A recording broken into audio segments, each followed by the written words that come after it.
Welcome to the Den of Dissidents. This is a show where we challenge the current culture and mainstream talking points of the day. What is the news telling us? What is the culture telling us? Where's our civilization headed? And by what standard do we judge these issues? Are you a dissident? Let's find out.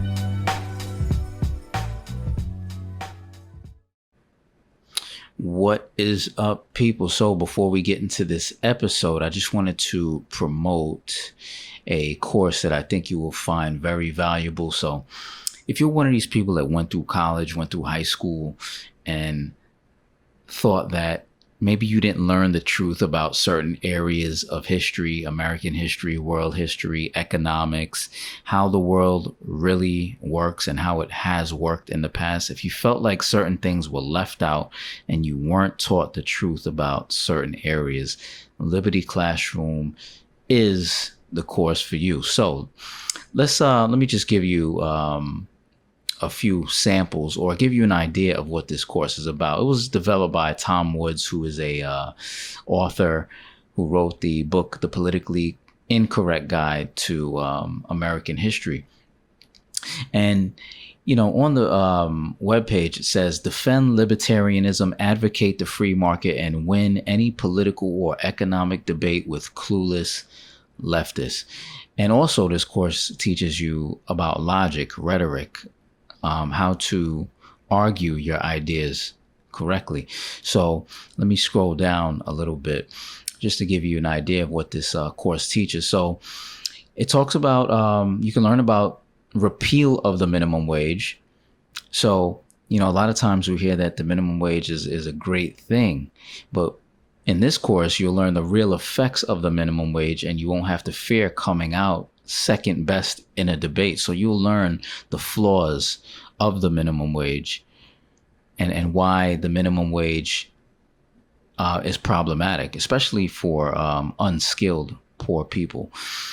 Also, you'll learn about the American Revolution, the real issue, why Americans fought the American Revolution in defense of a principle our present federal government despises. You learn about the presidents, why the best presidents were the ones your teachers hated and the worst were the ones they loved. You see how that is flipped? And, you know, oftentimes, you know, when I got out of school, there were things that I learned about history, American history, and so forth, that made me question, okay, how come I wasn't taught this in high school or college? And so as I've gotten older and started to do more research, especially with Liberty Classroom, I've come across some knowledge that was always there, but just wasn't exposed. What else? The problems with liberal interpretations of the Constitution. Virtually all school children learn that the federal government can do pretty much anything that advances the general welfare and that an elastic clause grants it a wide array of unspecified powers. This argument is indefensible and will arm you with the ammunition against it. Also, in short, you'll master logical, persuasive arguments that support the fundamental libertarian precepts of individualism, individual rights, the rule of law, limited government, free markets, the virtue of production, the natural harmony of interests, and peace. And lastly, here's a little sample of what's taught in the course: the American Revolution, a constitutional conflict, Austrian economics, the history of conservatism and libertarianism, introduction to logic, John Maynard Keynes, U.S. constitutional history. You learn about Western civilization to 1500, Western civilization since 1500, how freedom settled the West, history of economic thought, and more. As far as the formats that the class comes in, you get audio lectures, you get video lectures. You know, if you're in your car driving, you can listen to it in your car, and at home you can watch it. There's also additional reading, so they provide a lot of sources and books for you to check out. It provides recommended reading lists, which takes out the guesswork of your reading choices when you want to explore topics in more depth. And what else? Help defending liberty.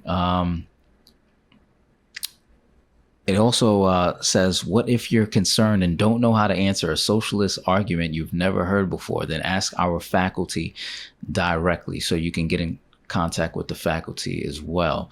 As far as the professors that teach in this course, like I said, Tom Woods, who is a author, has written several books, is one of the professors. Kevin Gutzman, who also has written books on, I think it was it Hamilton? Who else is here? Robert Murphy. I'm sorry, economist Robert Murphy, James Madison biographer Kevin Gutzman, and Hillside College. Sorry, not to confuse that with Hillside College historian Brad Berzer. So these are some of the professors that teach Liberty Classroom. When you enroll in Liberty Classroom, you get the education and have the information and cogent arguments at your fingertips to articulate your libertarian perspective and win your political and economic debate. So, regardless of where you stand on the political spectrum, I think this is good for everybody because you're getting a perspective that you probably weren't taught in school. So learn some real history, get some truth. You can click the link in the video below. I will be sure to post it. So on that note, let's get into the episode. Peace. Welcome back to the Den of Dissidents. Today I have special guest Gabriel Shipton, who is a filmmaker and producer of the new film Ithaca. He's also the brother of Julian Assange. And I also have John Shipton, who is the father of Julian Assange. Welcome to the show. Thank you. Thank you. Appreciate it. Thank you. Thank you for coming on. So I want to just jump into it. Some people in the audience may not know too much about the Julian Assange case. So I kind of want to start from the beginning and get some detailed information about what's going on with the case. So what was Julian Assange like growing up? Was he passionate about wanting to get into world affairs or politics? His mum says that he was nicknamed Wizard because of his precocious intelligence and curiosity. He had what do you call it? An undying curiosity about all things, particularly mathematics and physics and computers. Okay. And what inspired him to start WikiLeaks? Well, he came upon this understanding, which as follows: it's three fundamental parts. First was Tor, which is an anonymizer over the internet. It means that you could send messages or details or leaks without your identity being known. The second one is back in 2006, there are about 68 million websites in the world. And at any given time, you could access documents that were held on those websites. And thirdly, in so doing, you could form groups or forums, which are really common now, to provide analysis and contribute information and build up a floor of knowledge. So that was a profound insight. Also, in journalism, to continue to hold the documentary evidence available for people to continue their research. For example, in the United Kingdom, they had the Chilcot inquiry into the Iraq War, and if you combine the Chilcot inquiry, it's a royal commission of the United Kingdom Parliament, if you combine that inquiry with the 400,000 files or Iraq War logs, then you can have a profound understanding of how that war, that illegal war, was run, its results, and the tragedies which ensued. One particular is that Iraq War body count was able to unearth 15,000 civilian deaths that had been up until that stage unaccounted for and denied. All right. Originally, when Julian started this organization, did he ever discuss some of these controversial leaks that he was getting, or these controversial pieces of information that he was getting with you as he was getting them? No. Our conversations were mostly Julian outlining his idea and its capacity. I didn't contribute anything at all except to listen. Okay. And starting out, when he started the organization, do you think that he knew that there was going to be some backlash, or did he expect any backlash? Well, yes, of course, he expected, but like all of us, when in those days, we believed, sincerely believed, that the institutions of state in the United Kingdom, Sweden, and the United States, the particular institutions of state, were not cynical. That is, that they, in particular the United States, of course, would adhere to the First Amendment and would adhere to the Bill of Rights, the 10 amendments to the Constitution of the United States. Okay. There's an interesting interview around 2011, around the time when Julian released the information that he's being prosecuted for at the moment. And in that interview, Julian says that they expect around 8 years of regulatory attacks and different attacks against WikiLeaks for publishing this information. So there was, I think there was back then there was an understanding that this was going to really have a big effect on the world, and that the corruption, the crimes that were exposed, those people were going to come after WikiLeaks and Julian with all of their resources and might at that time. So yeah, I think even when you go back and look back then, that they knew that this was going to have a big effect. Right. So originally, when I first heard of Julian Assange and WikiLeaks, it was through this Collateral Murder video. And some people aren't familiar. A lot of people are. So this is what, in my opinion, kind of put WikiLeaks on the map for me. And this is the video in which it shows a U.S. military helicopter gunning down journalists and civilians. And then there was a rescue truck that came to pick up the civilians and the journalists, and they gunned that down too. What was the reasoning behind the U.S. military killing these people, or what was there any type of justification or anything like that? As far as I'm concerned, there's three indisputable war crimes. The first, the gunning down of the original 11. The second was that two men driving their children to school stopped to pick up a wounded man and loading him into the van. They were murdered and the children badly wounded. And the third was a few minutes later, a man walking into a building.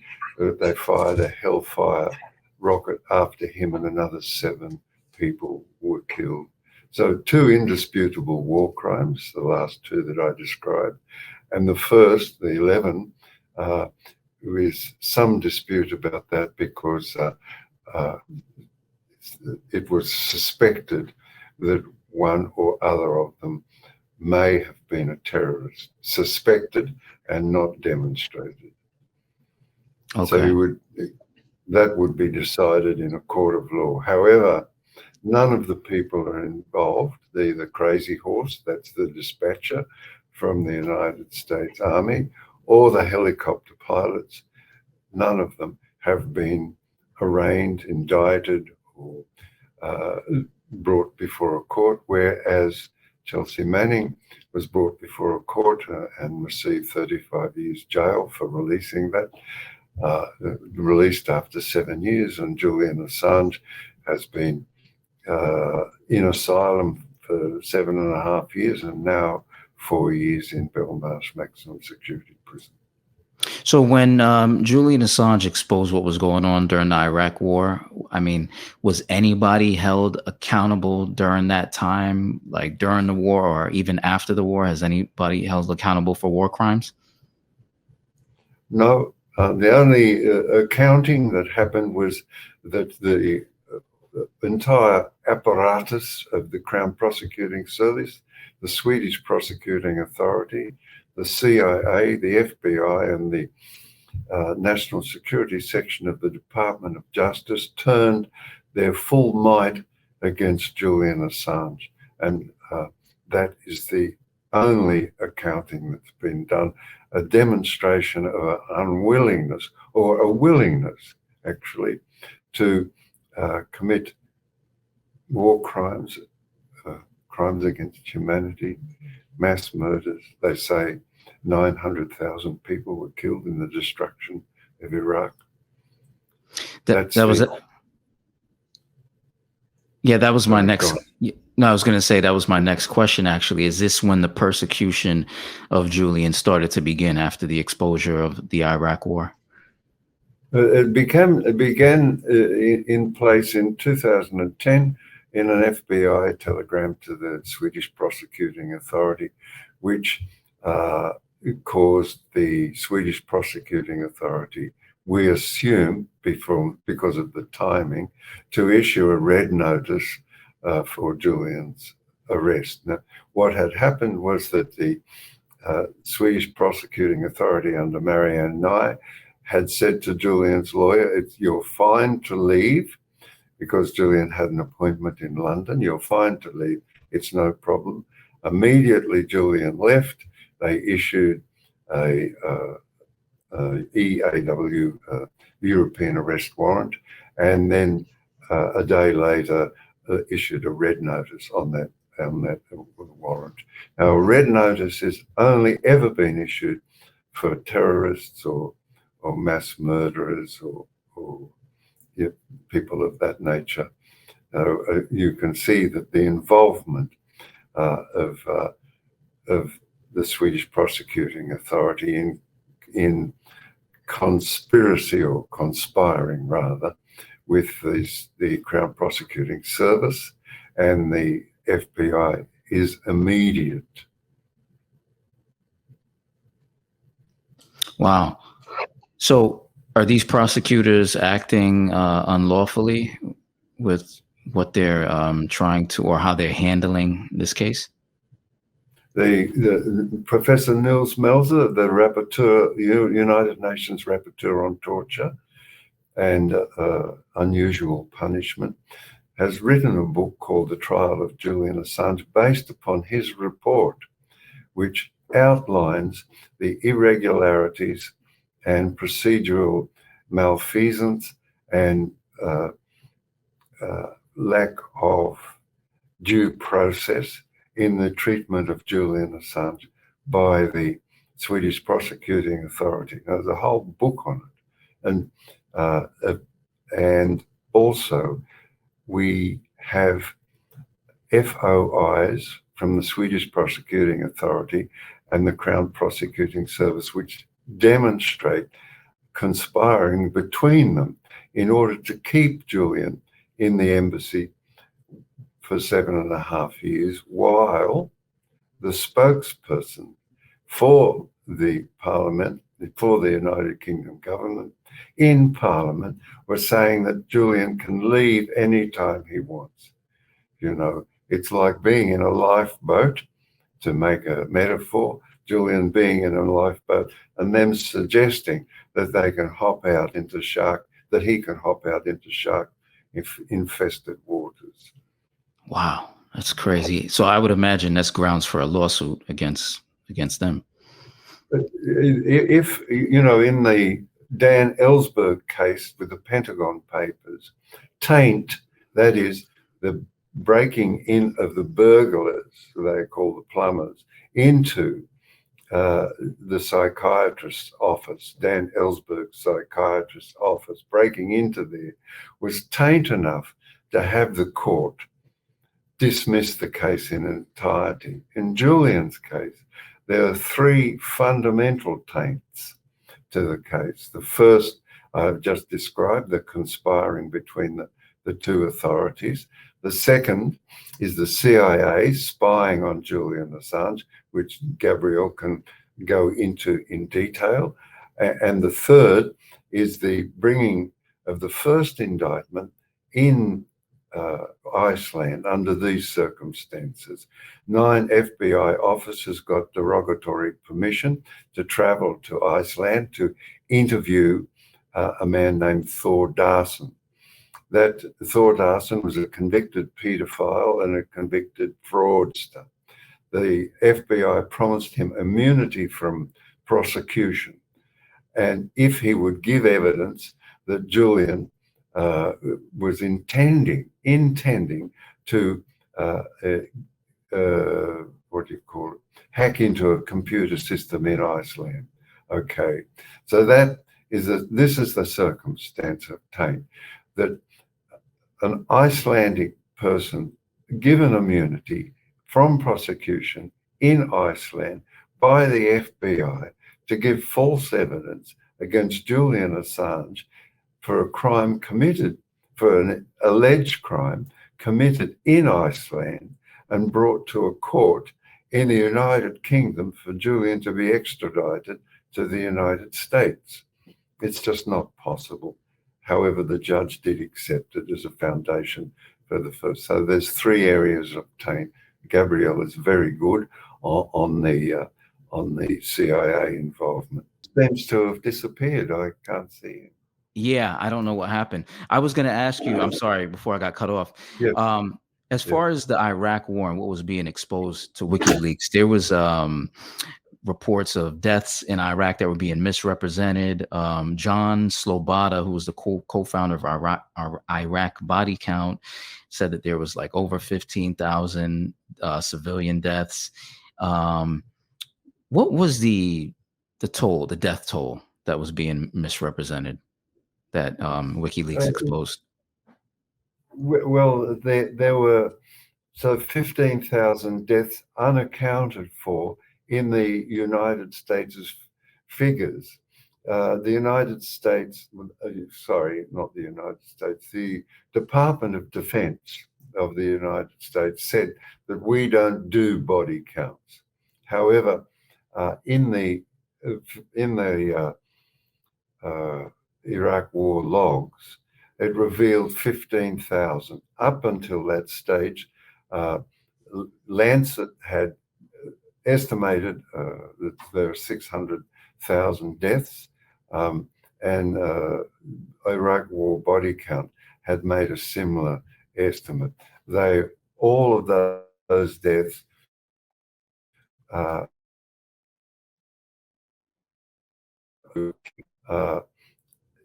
death notices in newspapers or in other outlets.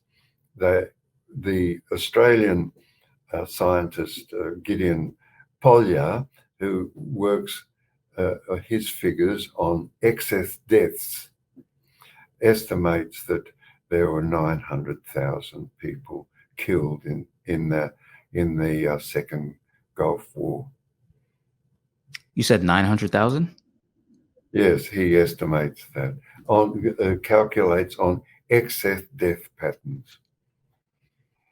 Okay. Which is the normal means, that's how, for example, the calculations on deaths from COVID are done across an entire society. It is a scientific method, and it's verifiable.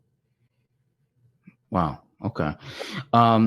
Now, some people question the whistleblowers or how WikiLeaks got its information.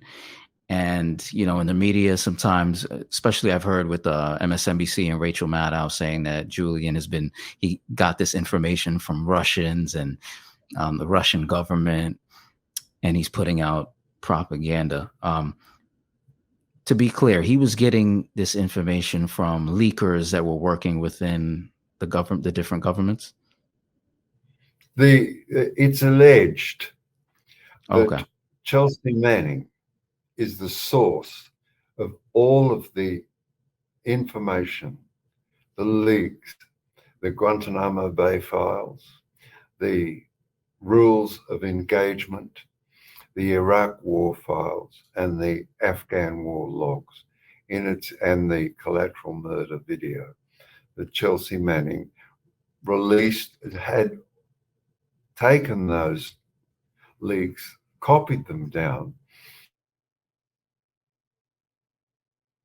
and had approached the Washington Post and the New York Times, both of which refused interest.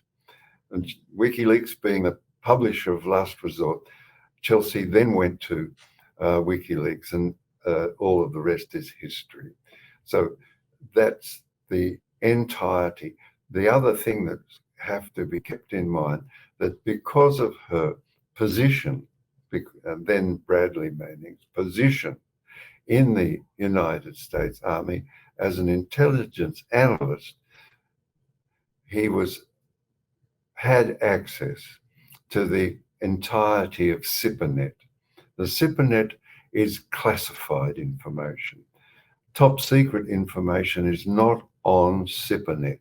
None of the information that Chelsea Manning released to Julian Assange, which was subsequently published by WikiLeaks and Der Spiegel from Germany, Le Monde from France, The Guardian from the United Kingdom, El Pais from Spain, and finally the New York Times of New York. All of that they published simultaneously with Julian. None of them have been arraigned.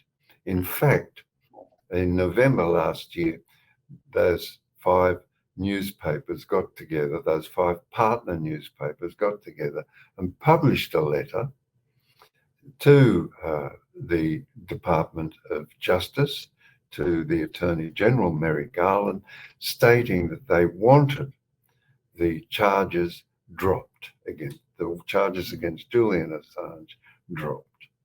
So that's the facts. Okay.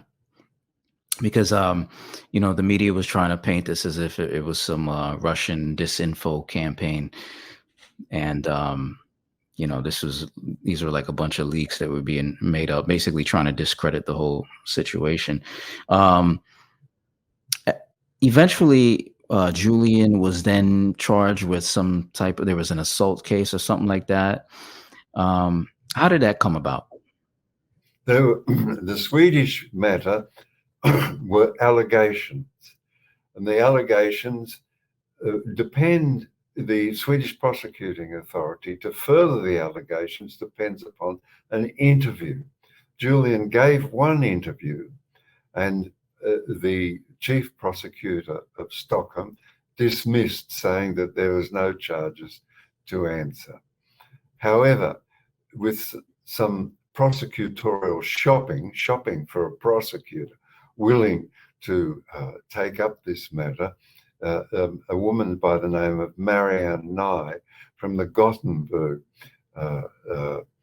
prosecutorial district took up the matter and then pursued it for 9 years. Eventually, the matter expired on time. They never interviewed Julian in the embassy until the last minute, and that only came about because Julian's lawyers in Sweden had taken the matter to the federal court, insisting that the prosecutor further the matter by an interview, and that was only done when the federal court of Sweden ordered the Swedish prosecuting authority to further the case. The whole matter is a scandal. The entirety of it is described in the book, The Trial of Julian Assange, by Professor Nils Melzer. It's a fabulous read, easy to read, and contains all the facts. I'll have to check that out. It was the longest running preliminary investigation in Swedish history. It was open and closed 4 times, and it was finally let go. Only after Julian was in a British prison. So it was kept in play that whole period through his asylum in the Ecuadorian embassy, and finally when he was in the hands of the British authorities, that is when the Swedish prosecutor came out and said, "Oh, we don't have enough evidence to continue with this investigation," and they ended up letting it go at that point. So it's quite obvious that it was this investigation was used to keep, as John said earlier, was used to keep Julian inside the Ecuadorian embassy. There are emails that John referred to that were released under Freedom of Information Act between the Swedish prosecutor and the UK Crown Prosecuting Service, where the Swedish prosecutor is saying to the UK prosecutor, that they want to let this go, that they can't progress this case any further, this investigation any further. And the UK prosecutor responds saying, "Don't get cold feet. This is about more than a simple extradition." So that one email that is a primary source document from the UK Crown Prosecuting Service shows exactly the motives behind this investigation that was used to keep Julian in the embassy. He was never charged. Wow. So they were pretty much determined to get him on something. When did he go to the Ecuadorian embassy? Well, yes, he was in there for 7.5 years, and he was taken out. He was removed from the Ecuadorian embassy in 2019. So it would have been around 2012, 2011 that he took refuge there. And the Ecuadorians, they gave Julian political asylum because the Ecuadorians saw that it was the risk of Julian being extradited to the US. That was the main risk, and that was why Ecuador extended the political asylum to Julian. Okay. And while he was at the embassy, I've read that the CIA was spying on him and spying on his meetings with his lawyers. Is that correct? Yeah, that's right. So in 2017, after WikiLeaks released Vault 7, which was a analysis of CIA hacking tools, these hacking tools that the CIA could use to turn your television into a microphone that would listen into conversations in your home, you turn your phone into a recording device. The CIA had all these tools that they were using to spy on not just people overseas, but also Americans. And it was after that release that Mike Pompeo, in his first speech as CIA director, signaled his intent to really use the full force of the CIA to go after WikiLeaks and Julian. And that's when we saw this ramping up of these clandestine operations against WikiLeaks. And in the film in Ithaca, we have the footage from the cameras that were placed inside the embassy. All the cameras in the embassy were updated during this period to high definition cameras. There were microphones placed in every room in the embassy, even in the ladies' bathroom, there were microphones placed. And it was this security company that were meant to be protecting Julian inside the embassy had actually been co-opted by the CIA, and their CEO would fly this data every 15 days. So over this period of a couple of years, This Morales, this CEO of UC Global, did over 100 flights to the United States carrying this information, these privileged recordings of Julian's privileged meetings with his lawyers, meetings with his psychologists, back to the USA, where they would hand them over to the CIA. And this was all confirmed by employees of the company who leaked all this information to a Spanish court who is currently doing an investigation, but also by 3 Washington, D.C. journalists who did an in-depth investigation into this after they found out about this Spanish court investigation. These 3 journalists in Washington, D.C. Did this year-long investigation and wrote a 6,000-word piece citing 30 former and current intelligence community officials that confirmed that there were plots inside the CIA, plots to kidnap Julian from the embassy. And these plots made it as high as the Trump White House. And this report goes on to say that there were conversations between Pompeo and the Department of Justice at the time, that the Department of Justice said, well, what are you going to do if you kidnap him from the embassy? What are you going to do with him? We don't have any charges.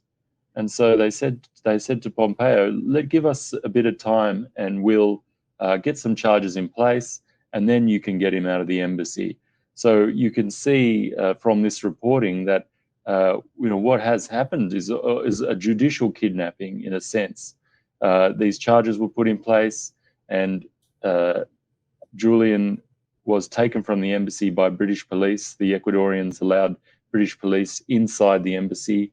Pompeo, in his recent memoir, dedicated a section to these events, saying that he successfully lobbied the Ecuadorians to let this happen, to allow them to come into the embassy, that he was behind pushing for this extradition.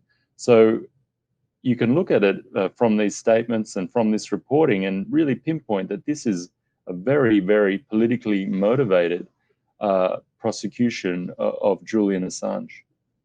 Wow. So the authorities at the or the security company at the embassy, were they were being paid off by the CIA or incentivized? Yeah, well, there's an email, there's a now infamous email from Morales to his colleagues saying, we're now working for the dark side. And so, I mean, even wow. He understood, even he understood that, what they were getting up to was very nefarious, what do you associate with the dark side, right? It's like Darth Vader, Darth Vader, pulling the strings behind this attack on a publisher. Yeah, that's crazy. So all this time he's at the embassy and he's going through all these different situations and he hasn't been charged. That's correct? Yeah, so the charges only were revealed after he was taken from the embassy. So it was only upon in 2019 when he was taken from the embassy that this unprecedented Espionage Act prosecution was revealed to the public. And before that, he had not charged. He's never been charged with any crime. Okay. Now I was watching some footage on the case, and there was a journalist that said that Obama had commuted the sentence of Chelsea Manning, and when the Trump administration got in, that's when Julian was being pursued. Is that correct? By the U.S. government?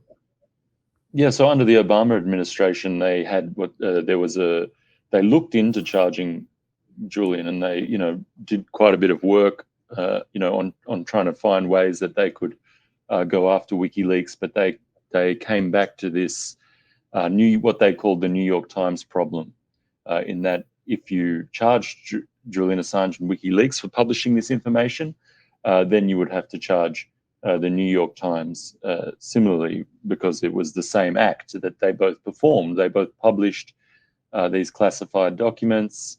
to the public, and there was no way to differentiate between the two. But it was, yes, as I said, during the Trump administration, during this overzealous pursuit of Julian that was kicked off by Mike Pompeo in this situation, that this really sort of progressed, and we saw, I guess, under the Trump administration, that there were a willingness to go after journalists using the DOJ, and so this New York Times problem became the New York Times solution for the Trump administration. And they literally devised plans or thought out plans of how to kidnap and assassinate him? Yes, so in the leaked material from UC Global, the security firm, there are emails that talk about poisoning Julian in the embassy, talk about emails that refer to taking his baby's diaper to do a DNA test or to see if it was Julian's child or not. So it is stuff, like I said, they're working for the dark side, and it was really, incredibly unbelievable things that should have this case totally thrown out. Right. I'm just curious as to why the Trump administration, well, looking back during the election, it seems WikiLeaks was exposing a lot of information, negative information about the Clinton campaign and Hillary Clinton. And as a result, the Trump administration kind of benefited from those leaks. I remember a lot of those leaks being circulated, and it was making Hillary look bad. And Trump, I think, talked about some of those leaks. Why would the Trump administration want to go after Julian when they benefited from some of the information that Julian was, or that WikiLeaks was putting out? Well, Julian did what journalists should be doing everywhere, publish without fear or favor.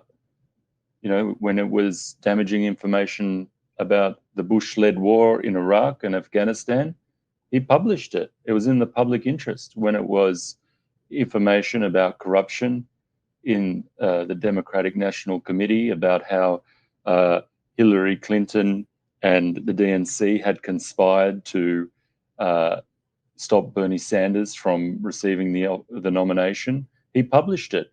When it was about the CIA's use of hacking tools against the American public, he published it. This is what journalists should be doing. They should be finding information that is in the public interest and publishing it, and not being afraid of, whether they upset one side of politics or another, or one institution of government like the CIA. Right. And so the U.S. government is trying to charge him with the Espionage Act. Is that correct? Yeah, so this is it's a new use of the Espionage Act. Under Obama, the use of the Espionage Act was really ramped up to go after whistleblowers. Previously Daniel Ellsberg had been charged under the Espionage Act, but that was 50 years ago. So more recently, under the Obama administration, you had people like Nick Drake, NSA whistleblower, John Kiriakou, who blew the whistle on black site torture in the CIA. These were whistleblowers who had been prosecuted under the Espionage Act. Most recently, Daniel Hale, who exposed that 90% of drone fatalities were civilians. He was prosecuted under the Espionage Act. But this is the first time it's ever been used on a publisher, somebody who published the information. So that's a really new use case, and a dangerous, very dangerous use of it. So dangerous that you have, every press freedom organization in the US calling on the Merrick Garland Department of Justice to drop this. So dangerous that you have the New York Times publisher writing letters to the DOJ calling on them to drop this.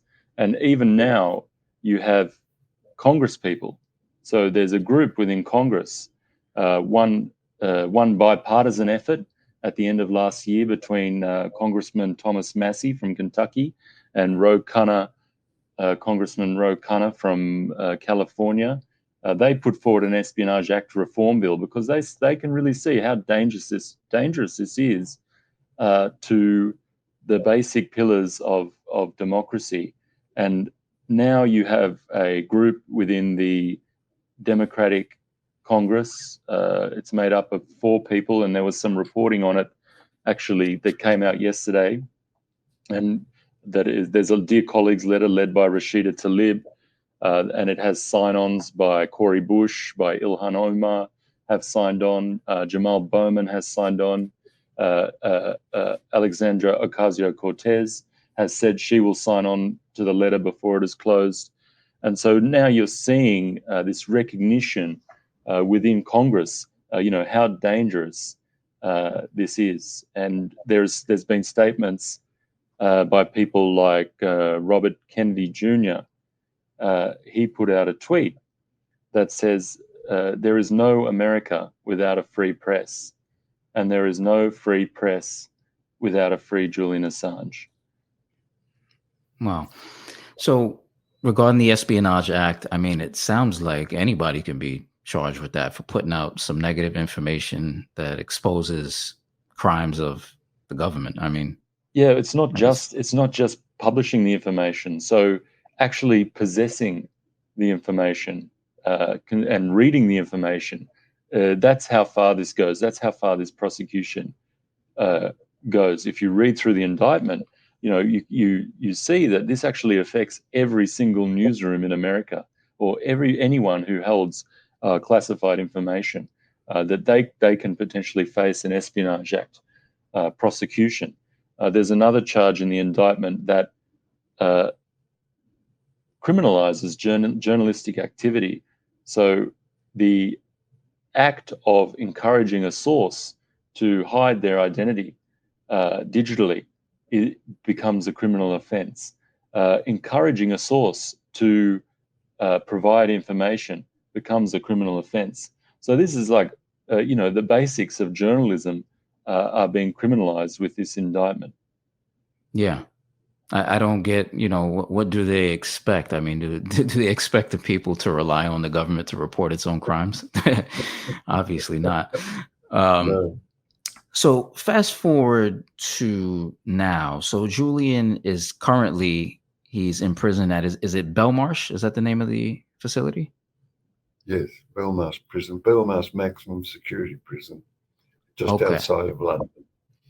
Okay, and how long has he been there now? 4 years. Okay, and what are the conditions that he's undergoing over there? Like, what is he going through being there? What is his experience? Principally, 23 hours a day in the cell, 2 visits a week from family, a 10-minute phone call to me, and a little longer to his lawyers. Julian hasn't been allowed to attend his own court cases since a good while now, since 2021. So in sum, Julian is held incommunicado. He's not allowed to make public statements, and he gets limited contact with his family only.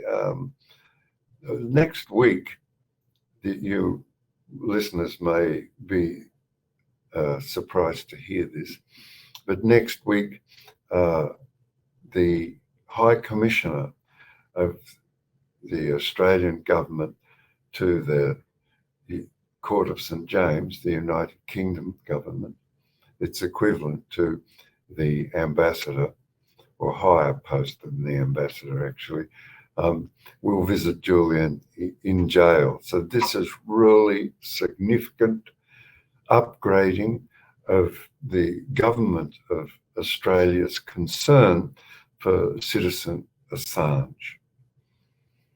Okay. So he's locked in a cell for 23 hours a day, like in solitude? Well, solitude is another hour or so. But it amounts to solitude. He is in what they call in association. So previously, for about 7 months, he was in the health wing. The health wing is called by the prisoners the hell wing. Okay. And that is isolation. The people there are usually dying or mad, and need to be cared for differently. However, a prisoner like Julian Assange needs to be in association because he's not in the circumstances that I just described.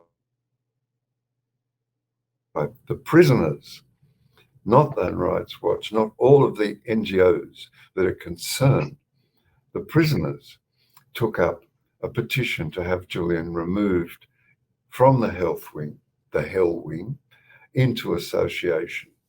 And that failed. They petitioned again, and that failed. They petitioned a third time, and that was a success. As a consequence of that, Julian was moved into what is called association in the over 50s wing.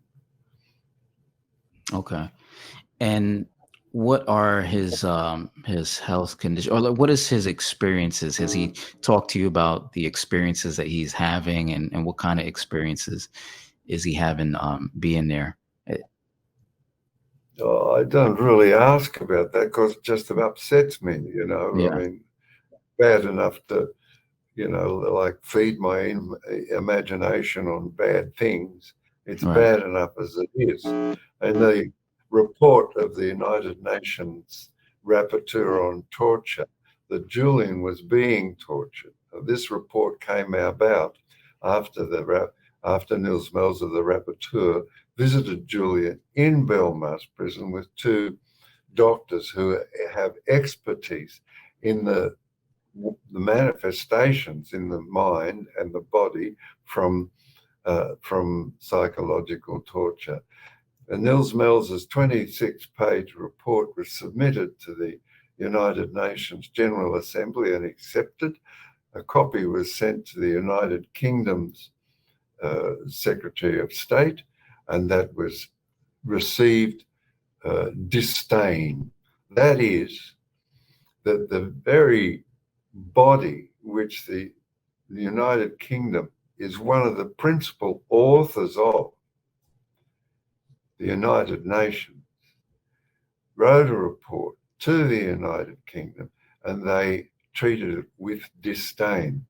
Similarly, the Swedish prosecuting authority, the Swedish government, received the same report, and they replied to it. And subsequently, Nils Melzer, the rapporteur, replied to the Swedish government with 50 more irregularities, malfeasances, and failures of due process. It started with 5, and then in the second letter had 50. That's the circumstances of Julian's arraignment in the prison. Finally, Professor Coleman, a neuropsychiatrist, giving evidence in the hearing in February 2020, revealed that he estimated that Julian would fall into a profound depression and suicide if he was sent to the United States. Julian has a history, of course, everybody knows that now, of depressions, and was, when taken into the Belmarsh prison in 2019, he was in a state of severe depression. Gabriel and I visited Julian at that time with a journalist by the name of John Pilger, Gabriel can continue the story from there. That's when we started to come up with the idea for Ithaca, was that visit with John Pilger, and as John was saying, it was when Julian was being kept in that horrible part of the prison, and left that day thinking that we might not see Julian again. I'd never seen him like that before, and it was a very tough day, but it sort of moved us to sort of act in a way that I started to think about how I could use my skills as a film producer to tell a different side to this story, a side to the story that we understood as Julian's family, this side that we're telling you about today that wasn't represented in the media, that normal people weren't educated about or didn't know about. And so that's when we started to really look at how we could make a documentary film about this subject. And at the time, John was traveling around the UK and Europe, speaking to politicians, speaking to media, advocating for Julian with unions and activists. And so it seemed like the perfect thread to follow, to start following John with a camera and tell and sort of present his journey as a father fighting for his son, something that audiences, any audience could connect with, any parent could connect with this story, and that's the sort of beginnings of how we started on the production of Ithaca. And we filmed for around 2 years after that first day, and now we're on this 59 event tour of the US, bringing the movie to audiences all around the United States. We've just had 2 sold-out screenings in Austin. We are off to Indianapolis tomorrow and Chicago after that. And if anybody wants to see or get involved, they can go to ithaca.movie to find out where we will be next up. We're going to most every place around the USA. So meeting people and talking to them about the case, as well as showing the film, which has been getting a really good response around America. Yeah, I wanted to get to that. So regarding the film, you said that you want to expose the side that the media has left out. In the film, it touches on the case. I'm assuming it goes into the background of the whole case and the whole story, correct? Well, it does a little bit, but really it's a film about the fight to free Julian Assange, and the people at the center of that fight are Julian's family, fighting to free, their son or John's son or my brother or the father, or in Stella's case, her husband and the father of her children. So really, it's a very intimate look at this, at this family who is fighting to save their loved one's life, but is also at the center of this global fight for everybody's democratic rights, and that is now a worldwide phenomena, with all these groups, all these parliamentary groups all over the world. In every Western democracy, there is a bipartisan Free Julian Assange group. Like I was saying earlier, there's the congressional group that's forming. And these are people who all see what's at stake in the fight to free Julian, but the film really looks at the personal side and a sort of humanistic telling of the story, very emotional, using sort of more emotional storytelling to open people's hearts and then open their minds. Right. What do you think the media is leaving out about Julian Assange's story? Well, principally, sorry, go on, Gabriel. Sorry. No, I mean, I think there's a real lack of, reporting on what is actually happening. a lot of the media will just report on what the prosecutors tell them about the case. They won't do any investigation into what is actually going on. For instance, that story about the CIA that I was telling you about, didn't get any reporting in, say, the New York Times or the Washington Post. It was only reported in Yahoo News. So this is a real oversight of the media, or a lack of interest to really do some investigating into Julian's case. But I think we should probably wrap it up. I think we've been going a while, and we've got another appointment coming up. So absolutely. Where can people see the film if they can't attend the screening? Is there a way for them to see it online or something? There will be soon. So if you follow us on Twitter at Ithaca Movie, or it's ITHAKA Movie, you can get the updates of when it will be available online or on a broadcaster. And then, check the website ithaca.movie for screenings around the country.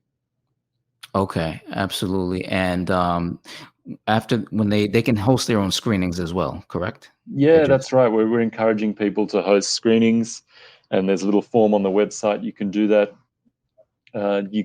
For. We're also encouraging everyone at the moment to contact their Congress people and encourage their Congress people, their representatives, to jump on this letter that is going around Congress at the moment, this Dear Colleagues letter. And we can see that it's actually working. The Congress people in the US are finally doing something, and although these are very principled people, they need some encouragement to act. So we wouldn't be seeing them do that unless they were getting contacted by their constituents. So it's very important for people to call their Congress people, let them know that they're concerned at what's at stake in this case, and that they want their Congress person to join this letter. Absolutely. So technically, I guess every journalist would be Julian Assange, Well, gentlemen, I thank you for your time. Thanks for coming on today, and I wish you best of luck. I'm definitely going to check the film out. All right. Thanks. Thanks. God bless. Take care. Peace. See ya. Peace.